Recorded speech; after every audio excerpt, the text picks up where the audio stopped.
Doctor छाया महाजन यांची माझा साहित्य प्रवास याविषयी घेतलेली मुलाखत. डॉक्टर छाया महाजन मॅडम, कार्यक्रमात तुमचं स्वागत आहे. नमस्कार.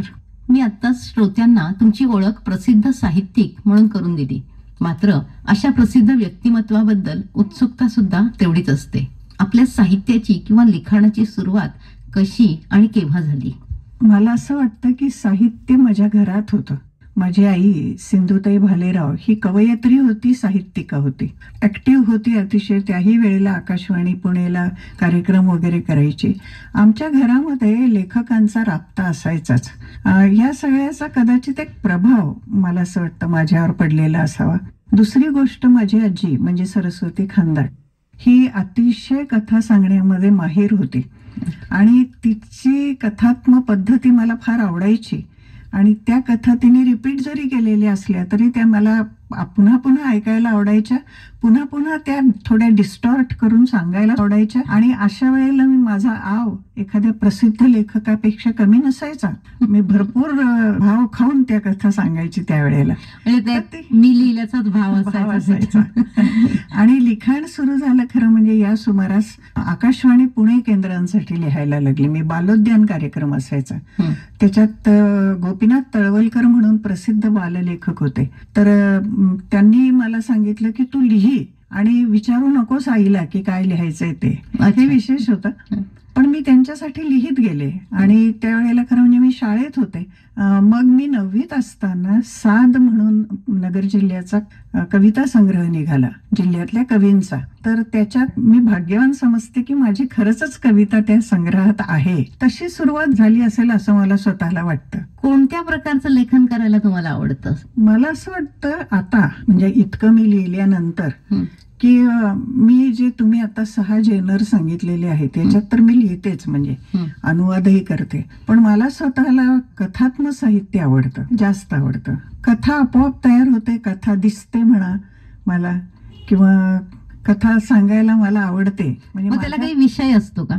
कथेला ताबडतोब विषय नसतो आणि कुठलाही विषय अनटच्ड खरं म्हणजे असं मी तरी स्वतः वापरते. म्हणजे मला बाईनी बाईसाठी लिहिलेलं असं साहित्य हे मान्य नाही. म्हणजे स्त्रियांनी स्त्रियांसाठीच लिहिलं पाहिजे असं आपल्याकडे एक अलिखित नियम आहे, असं नाहीये. विषयाचं बंधन बाईला कशासाठी असायला पाहिजे? बाई पण लेखक आहे आणि ती सगळीकडे वावरते आणि पुरुषही लेखक आहे. म्हणजे माणूस हा लेखक आहे. मग माणूस हा जर लेखक आहे तर तिने कोणत्याही विषयावर लिहावं आणि मग तिने बोल्ड लिहायचं का नाही ते तिचं तिने ठरवावं. पण मला त्यामुळे विषयाची अजिबात कुठेही बंदी नाहीये. माझा स्वैर संचार विषयांमध्ये असतो. म्हणजे मागच्या या माणसांच्या गोष्टीमध्ये पुरातल्या कथा माझ्या इतक्या आपोआप आलेल्या आहेत की माझं मलाच आश्चर्य वाटलं की माझ्या डोक्यात नदी आणि पूर वगैरे या गोष्टी किती होत्या. म्हणजे ते आपोआप होतं. त्याच्यासाठी तुम्हाला अगदी शोधून काढायला लागत नाहीत विषय. तुम्हाला कोणत्या प्रकारचं लेखन वाचायला जास्त आवडतं? खरं सांगू का, मला सगळं वाचायला आवडतं. म्हणजे पूर्वी मी ग्रेसच्या कविता इतक्या मन लावून वाचायची, किंवा मला गोनी दांडेकरांचं कोणा एकाची भ्रमण गाथा असो. आणि माझं काय झालं की मी इंग्लिश लिटरेचरचे असल्यामुळे, इंग्रजी साहित्याचा माझा अभ्यास असल्यामुळे मला इंग्रजी वाचन खूप झालं माझ्याकडून. मला आवडतही होतं आणि विषय शिकायचा म्हणून नाही तर इंग्रजी येतंय तर वाचायचं. शिवाय मी इंग्लंडमध्ये जेव्हा होते 4 वर्ष त्याही वेळेला भरपूर वाचन मी केलेले. युरोपियन लिटरेचर मला फार भावायचं. म्हणजे दोस्तोव्स्की असो, चेकॉव असो, टॉल्स्टॉय असो यांचं लेखन मी भरपूर वाचलं. काफ्का असो, कामू असो. त्यावेळेला ते म्हणायचे की खूप अवघड लेखक आहेत, पण ते समहाऊ मला कधी अवघड वाटले नाहीत. आणि मराठीचे तर खूप लेखक, म्हणजे मला असं वाटतं की मराठीच्या लेखकांच्या बाबतीमध्ये सगळ्यात माझे आवडते लेखक म्हणजे अरविंद गोखले. त्यांच्या कथा मला प्रचंड आवडायच्या. मग गंगाधर गाडगीळ आहेत. कथांमध्ये व्यंकटेश माडगुळकर आहेत. कितीतरी लेखक आहेत आपल्याकडे की जे खरोखर अतिशय दर्जेदार लिहितात. अमेरिकन पॉल स्कॉटवर तर मी कामच केलेलं होतं, त्याच्यामुळे तोही लेखक मला आहे. पण मला सगळ्यात आवडते कादंबरी ती एमिली ब्रॉन्थ म्हणून आहे. तर तिचं उदरिंग हाईट म्हणून एक कादंबरी आहे जी मी मध्ये साधनामध्ये त्याच्यावर एक लेखही लिहिला होता. तर मी त्या कादंबरीने इतकी झपाटलेली होते आणि आहे आजही, की आजही हातात दिलं माझ्या ते पुस्तक तर मी पूर्ण वाचून काढीन. आणि आता सध्या मी विनया खडपेकरांचं विवाह नाकारताना किंवा अशी जी अनवट पुस्तकं असतात किंवा चरित्र मला फार आवडतात वाचायला, तर ते पण मी पुष्कळ वाचन केलेलं आहे खरं म्हणजे. अगदी जुन्या वाचनाचा विषय काढला, आत्ताच आपल्या मराठी भाषेला अभिजात भाषेचा दर्जा दिला गेला आहे, तर तुमची त्याबद्दलची प्रतिक्रिया? मला असं वाटतं की हे खूप दिवसांपासून हा अभिजात दर्जा मिळवण्याची धडपड मराठीमध्ये चाललेली होती किंवा मराठी शिकवणाऱ्यांच्या मध्ये चाललेली होती. मला परवा कोणीतरी सांगितलं की आम्ही 1970 पासून ही चळवळ सुरू होतो आणि प्रयत्न सुरू केलेले होते. मला असं वाटतं तरी सुद्धा यश यायला उशीर लागला. फक्त देर आहे दुरुस्त आहे असं म्हणायची वेळ आहे. कारण आपली मराठी भाषा प्राचीन आहे. आपल्याकडे 2-2 हजार वर्षापूर्वीचे शिलालेख सापडलेले आहेत. गणेश देवींसारख्यांनी तर खूप मोठा अभ्यास त्याच्यावर केलेला आहे. आणि आपल्या एक लक्षात आलं असेल की आता हा दर्जा मिळाल्यामुळे आपल्याला फायदा खूप होणार आहे. त्याचं कारण आपल्याकडे बोलीभाषा खूप आहेत. एकूण 2200 भाषा आहेत आणि त्यातल्या फार थोड्या, मला वाटतं 22 किंवा 26च भाषा या मान्यता मराठी त्या पावलेल्या आहेत भाषा. तर त्याच्यामुळे ह्या ज्या बोलीभाषा आहेत, मी आजच एक वाचलं की आदिवासी मुलांसाठी आदिवासी भाषेमध्ये आता बालभारतीनं पुस्तकं काढलेली आहेत. त्याचं कारण आहे की जी भाषा तो विद्यार्थी बोलतो त्या भाषेमध्ये जर त्याला शिकता आलं तरच त्याला ज्ञान घेता येईल. आणि अभिजातनी आता ही मोठी सोय आपल्यासाठी केलेली आहे. म्हणजे आपल्याकडे प्राचीन वाङ्मय खूप आहे, संत वाङ्मय खूप आहे. आणि मुख्य म्हणजे काय आहे की मराठीमधलं जे वाङ्मय आहे असं वाङ्मय आपण कोणाकडून उसनं नाही घेतलेलं किंवा आपण कोणाकडून कॉपी करून नाही घेतलेलं. हे आपलं स्वतःचं आहे. आपली मिथकं स्वतःची आहेत, म्हणजे आपल्या भाषेतली आहेत ती. तर हा जो भाग होता हा मराठीला तसं दर्जेदार करतच होता. कारण नाही जरी म्हटलं तरी जागतिक भाषेमध्ये सुद्धा आपला वरचा क्रमांक लागतो पुष्कळ. तर हे होताना आता काय होईल की अभिजात हा दर्जा मिळाल्यामुळे राज्य सरकार आणि केंद्र सरकार दोघांनाही आपल्याला भरपूर अनुदान द्यावं लागेल. आणि ह्या अनुदानांमधून खूप बोलीभाषांचा अभ्यास होईल, क्लासिकल भाषांचा अभ्यास होईल, बोलीभाषांचं संशोधन होईल, त्यातले साहित्य प्रकार शोधले जातील, त्याचं सुद्धा संग्रह निघतील त्याचे. आणि मग तुमची शेवटी आहे काय, मराठी अभिजात म्हणजे तरी काय आहे की आपल्याला आपली भाषा समृद्ध करायची आहे, श्रीमंत करायची आहे. मग आपल्याला श्रीमंतीकडे घेऊन जाणारे हे सगळे जे मार्ग आहेत ते आज अभिजातनी ओपन करून सांगितलेले आहेत. आणि फार पद्धतीचे कोश आता निघू शकतात. वाङ्मयीन डिक्शनरीज असतात ज्याच्यामध्ये लेखकांचं माहिती असते, मोठ्या मोठ्या क्लासिक्सची माहिती असते, कथा दिलेल्या असतात, ते कुठे कधी प्रसिद्ध झालं वगैरे दिलेलं. तर अशा पद्धतीचे कोश आता निघू शकतील. फार पूर्वी मेजर कॅन्डी आणि मोल्सवर्थनी कोश तयार केले होते भाषांचे, अर्थांचे. म्हणजे English into Marathi, Marathi into Marathi असे जे कोश तयार झाले होते त्यावेळेला ब्रिटिशांच्या काळामध्ये आलेले लोक आहेत त्यांनी ते कोश तयार केलेले होते. तर तशा पद्धतीचे कोश आता खूप पद्धतीने आपल्याला उपलब्ध होतील. म्हणजे मी जे म्हणाले की भाषेची समृद्धी होणं, त्याच्यामध्ये उत्कृष्ट पद्धतीचं साहित्य, आपले क्लासिक हे इतर भाषांमध्ये जाणं आवश्यक आहे. आणि आता ती संधी आपल्याला मिळेल. आपल्याकडचं संत साहित्य हळूहळू इंग्रजीत जाते, त्याचा वेग अतिशय कमी आहे. पण आता हे सगळ्यामुळे तो वेग वाढेल आणि आपण इतर भाषांमध्ये, इतर देशांमध्ये पोहोचू.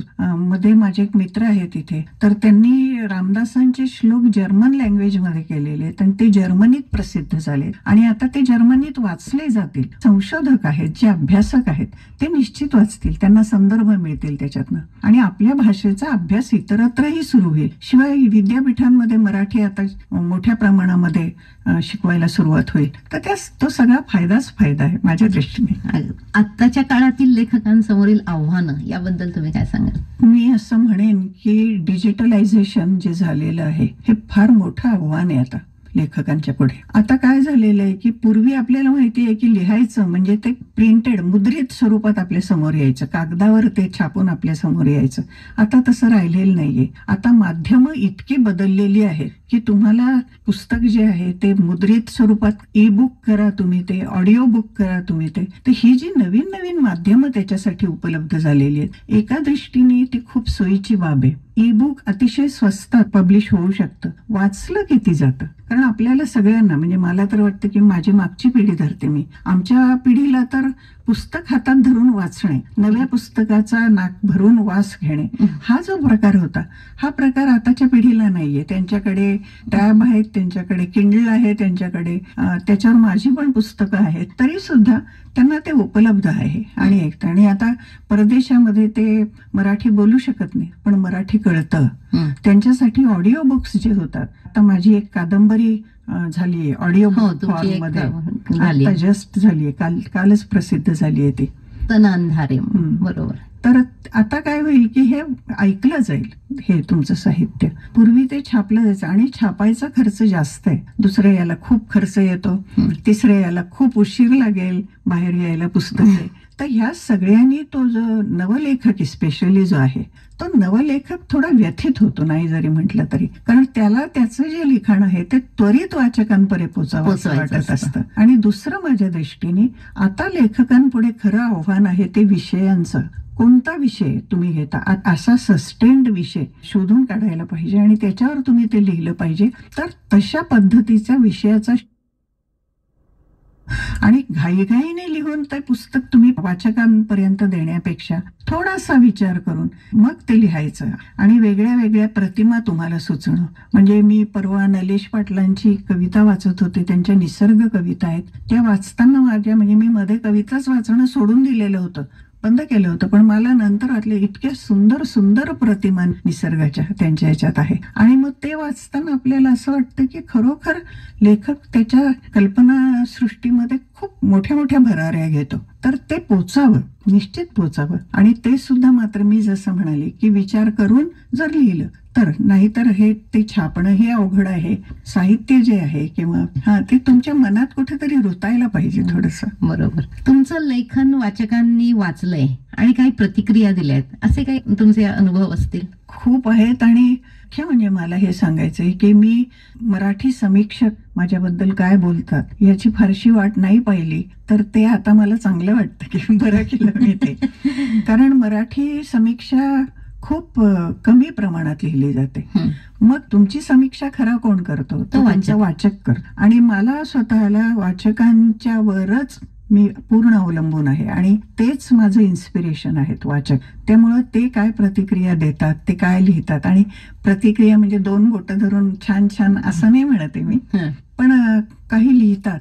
पूर्वी तर पत्र लिहित होते, आता पत्र लिहिणं बंद झालं. मग ईमेल करत होते, आता ईमेल करणं बंद झालं. आता व्हॉट्सअप करतात. व्हॉट्सअप काही तुम्ही साठवून ठेवू शकत नाही कुठे, कारण एवढे शक्यही नसतं. पण मी आता माझी होरपळ म्हणून कादंबरी होती, ती घटस्फोटावर आधारित होती. तर विदर्भामधलं मला एक फोन आला आणि त्या ग्रस्तांनी सांगितलं की ही तुमची कादंबरी जी आहे ती तुम्ही माझ्यावर लिहिलेली आहे आणि ही इतकी माझी आहे कादंबरी, फक्त तुमचा नायक श्रीमंत आहे आणि मी श्रीमंत नाही, पण मी या सगळ्यातून गेलेलो आहे. आणि मला त्या कादंबरीसाठी खूप जणांनी, मी तुम्हाला सांगते, वकील माझ्याकडे आले, कारण होरपळमध्ये सगळी लिगल सिस्टम त्याच्यात आहेत, त्या कायदेशीर घटना आहेत. आणि त्यांनी मला सांगितलं की माझं तुमच्याकडे काम आहे म्हणाले. म्हणजे पण त्यांना तुमच्या लिखाणातून इतकं जवळ गेल्यासारखं वाटलं, त्यांना वाटलं यांचा अभ्यास आहे एवढा त्याच्यावर. आणि मुख्य म्हणजे वाचलं, कादंबरी वाचली. परवाचीच एक गंमत सांगते फक्त एक. मी हैदराबादला होते, एका कार्यक्रमात गेले होते, मला थोडं जायला उशीर झाला, त्यामुळे जिथे जागा मिळाली एक छोटी मध्ये खुर्ची होती, तर माझी मैत्रीण पण होती शेजारी, तर तिथे मी बसले. बसल्यानंतर ऍक्च्युअली तो जुन्या हिंदी गाण्यांचा कार्यक्रम होता. तर माझ्या शेजारी बसलेल्या बाई ज्या होत्या त्या फार भराभर सांगत होत्या, म्हणजे हा सिनेमा. तर मी त्यांच्याकडे पाहून म्हटलं तुम्हाला खूपच माहिती आहे हो म्हटलं. तर त्या म्हणाले हो मला आवडतं वगैरे. आणि एका सेकंदात ते मला म्हणाले तुमचं नाव काय आहे हो म्हणे, तुम्ही इथले आहात का? म्हटलं नाही, मी औरंगाबादची आहे. तर नाव काय आहे? मी म्हटलं छाया महाजन. त्या एकदम वळल्या माझ्या दृष्टीने आणि मला म्हणाल्या छाया महाजन तुम्ही लेखिका छाया महाजन? मी म्हटलं हो.